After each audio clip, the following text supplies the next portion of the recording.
ரோஹித் சர்மா அவர் செஞ்ச சொதப்பலான மோசமான ஒரு திட்டம்.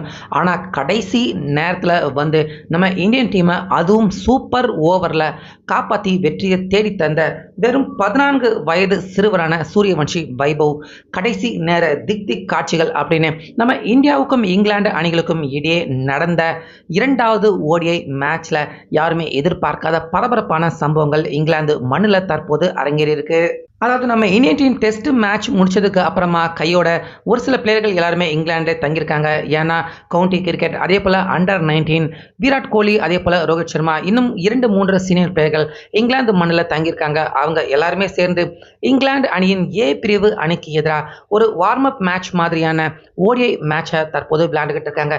ஸோ அந்த மேட்ச்ல சூரியவன்ஷி வைபவ் அவர் கூட சேர்ந்து ரோஹித் சர்மா 2 பேருமே ஓப்பனர்களாக விளையாண்டு ஒரு பயிற்சி ஆட்டம் மாதிரி இங்கிலாந்துக்கு எதிராக விளையாடிட்டு இருக்காங்க. ஸோ இந்த மேட்ச்சில் தான் பார்த்தீங்கன்னா நேற்று சூப்பர் ஓவர் வரைக்கும் ஆட்டம் பரபரப்பாக அனல் பறக்க போயிருக்கு. ஸோ அந்த ஆட்டத்தில் ரோஹித் சர்மா சூப்பர் ஓவரில் அவர் அப்படி செஞ்சிருக்க கூடாது. ஆனாலுமே அவர் செஞ்ச தவறு இந்தியா தோல்வி அடைஞ்சு போயிருப்பாங்க. ஆனால் சூரியவன்ஷி வைபவ் அவர் தான் இந்தியன் டீமை காப்பாற்றி இந்த தோல்வி அடைஞ்ச மேட்ச் அப்படின்னே சொல்லலாம். அந்த மேட்ச்சில் ஜெயிக்க வச்சு காட்டியிருக்காரு. அதாவது 2வது ஓடிஐ மேட்சாக நம்ம இந்தியாவும் இங்கிலாந்து அணியும் விளையாண்ட அந்த மேட்ச்சில் டாஸ் ஜெயிச்ச இங்கிலாந்து அணி ஃபர்ஸ்ட் அவங்க பேட்டிங் பண்ணியிருக்காங்க.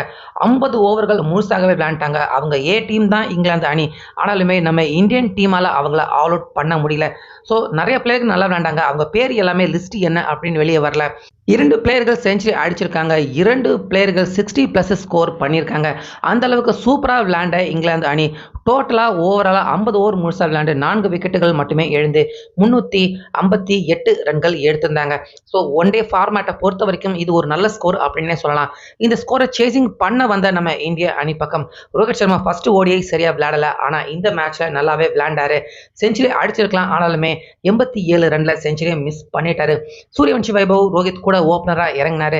அவர் அதிரடியாக விளையாண்டாரு. 50 கம்ப்ளீட் பண்ண முடியாம 17 பந்துகள் ஃபேஸ் பண்ணி 45 ரன்கள் எடுத்து வைபவ் அவுட் ஆனாரு. ஸோ ஓவராலாக இந்திய அணி பக்கம் எல்லாருமே அடுத்தடுத்த வந்த பேட்ஸ்மேன்கள் நல்ல டஃப் காம்படிஷன் கொடுத்தாங்க. இங்கிலாந்து அணி அவங்களுடைய பேட்டிங் நல்லா இருந்த அளவுக்கு போலிங் சரியா இல்லை. அதனால இந்தியன் டீம் பார்த்தீங்கன்னா அவங்களும் மேட்சை கடைசி வரைக்கும் நகர்த்தி கொண்டு போனாங்க. கடைசி ஓவரில் இந்திய அணிக்கு எடுக்க வேண்டிய டார்கெட் 12. ஸோ கடைசி ஓவரில் இங்கிலாந்து அணி பக்கம் பார்த்தீங்கன்னா கம்ப்ளீட்டாக சர்னு எல்லாமே ராக்கெட் மாதிரியான யார்கர் பால்களை தொடர்ந்து போட்டாங்க. இதனால கடைசி ஓவரில் பவுண்டரிகளோ சிக்ஸர்களோ எதையுமே அடிக்க முடியாமல் சிங்கிள் மட்டுமே எடுக்க முடிஞ்சால நம்ம இந்தியா கடைசி ஓவரில் 12 எடுத்தால் ஜெயிச்சிருக்கலாம். ஆனால் 11 ரன் மட்டுமே எடுக்க முடிஞ்சால மேட்ச் பார்த்தீங்கன்னா கரெக்டாக 2 பேருமே 358 அப்படின்னு மேட்ச் டை ஆயிடுச்சு. இதனால கண்டிப்பாக சூப்பர் ஓவர் விளையாட வேண்டிய கட்டாயத்துக்கு 2 அணிகளுமே தள்ளப்பட்டாங்க. இந்த இடத்துல தான் ரோஹித் சர்மா ஏன் அவர் அப்படி செஞ்சாருன்னு அப்படின்னு தெரியல. ஒரு தவறான முடிவை எடுத்துட்டாரு அப்படின்னு சொல்லலாம். ரோஹித் சர்மா சூரியவன்ஷி வைபவ் அவர் கூட தான் அவர் கண்டிப்பா சூப்பர் ஓவர்ல பேட்டிங் களம் இறங்கியிருக்கணும்.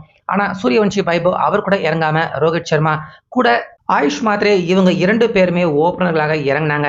ஸோ இறங்கினாங்க. ரோஹித் சர்மா பார்த்தீங்கன்னா முதலாவது பந்திலேயே அவர் அவுட் ஆயிட்டாரு. சூப்பர் ஓவரை பொறுத்த வரைக்கும் 2 விக்கெட் விழுந்தா அதோட கதி அவள் தான் ஆல் அவுட் ஆன மாதிரி. ஆனால் ரோஹித் சர்மா முதலாவது பந்தே அவுட் ஆயிட்டாரு. ஸோ மறுமுனையில் நான் ஸ்ட்ரைக்கில் பார்த்தீங்கன்னா ஆயுஷ் மாத்ரே அவர் நின்றாரு. ஆயுஷ் மாத்ரே அவர் நிற்க அடுத்து 2வதாக தான் பார்த்தீங்கன்னா உள்ள சூரியவன்ஷி வைபவ் அவர் வந்தார். வைபவ் சூப்பர் ஓவரில் வந்தாரு. இங்கிலாந்து அணி பக்கம் அவங்க போட்ட பால் எல்லாமே ஏறக்குறைய யார்கர் பால் தான். அந்த எல்லா பாலையுமே சர்னு சிக்ஸருக்கு அனுப்பி வச்சுட்டாரு. 4 பந்து வரிசையா வைபவ் விடவே இல்லை. எல்லா பாலையுமே சிக்ஸர். 5 பந்து விளையாண்டுட்டாங்க. 5 பந்துக்கு இந்தியன் டீம் ஸ்கோர் பார்த்தீங்கன்னா 24. கடைசி பால் மட்டும் பார்த்தீங்கன்னா சூரியவன்ஷி வைபவ் அவரோட உடம்புல பட்டுருச்சு. பந்து பட்டதால அந்த பால் டாட் பால் ஆயிடுச்சு. ஆனால் ஃபர்ஸ்ட் பால் மட்டும்தான் விக்கெட். அதுக்கு அடுத்து 4 பாலும் வைபவ் அவர் அடிச்சது எல்லாமே சிக்ஸர் தான். கடைசி பால் டாட் பால். ஸோ ஓவராலாக சூப்பர் ஓவரில் செமையான ஒரு பேட்டிங்கை வெளிப்படுத்தி வைபவ் 4 சிக்ஸர்களை அடிச்சு இந்தியன் டீம் ஸ்கோரை 24 ஆக்கி விட்டுட்டாரு.